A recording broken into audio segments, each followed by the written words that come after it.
engines in Edward's shed was called Gordon. He was very big and very proud.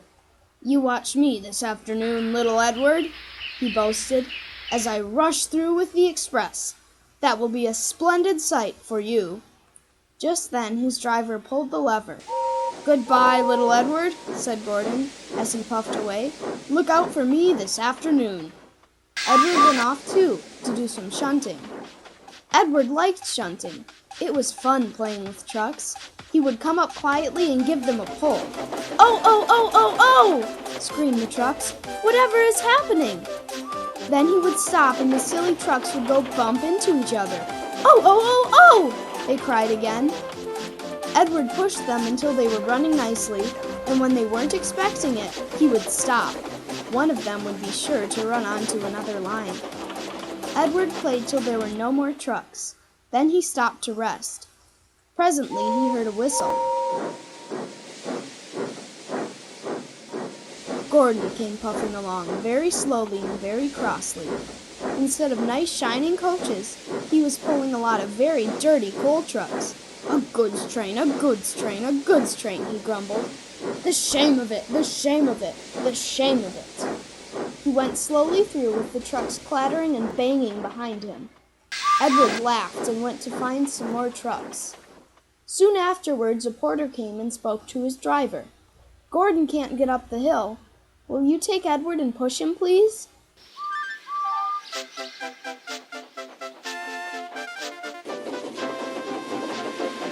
They found Gordon halfway up the hill and very cross. His driver and fireman were talking to him severely. "You are not trying," they told him. "I can't do it," said Gordon. "The noisy trucks hold an engine back so. If they were coaches now, clean, sensible things that come quietly, that would be different." Edward's driver came up.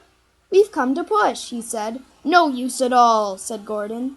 "You wait and see," said Edward's driver. They brought the train back to the bottom of the hill.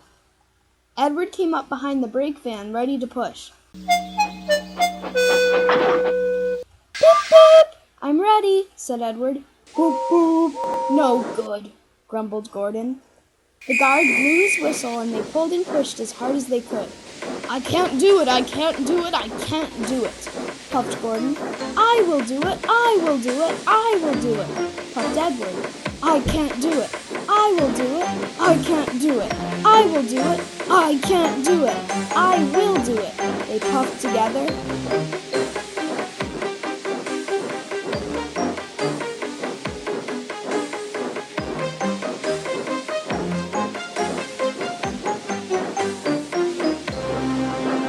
Edward pushed and puffed and puffed and pushed, as hard as ever he could, and almost before he realized it, Gordon found himself at the top of the hill. "I've done it, I've done it, I've done it," he said proudly, and forgot all about Edward pushing behind.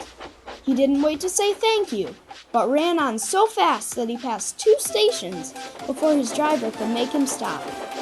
Edward had pushed so hard that when he got to the top, he was out of breath. Gordon ran on so fast that Edward was left behind. The guard waved and waved, but Edward couldn't catch up. He ran on to the next station, and there the driver and fireman said they were very pleased with him. The fireman gave him a nice long drink of water, and the driver said, "I'll get out my paint tomorrow and give you a beautiful new coat of blue with red stripes."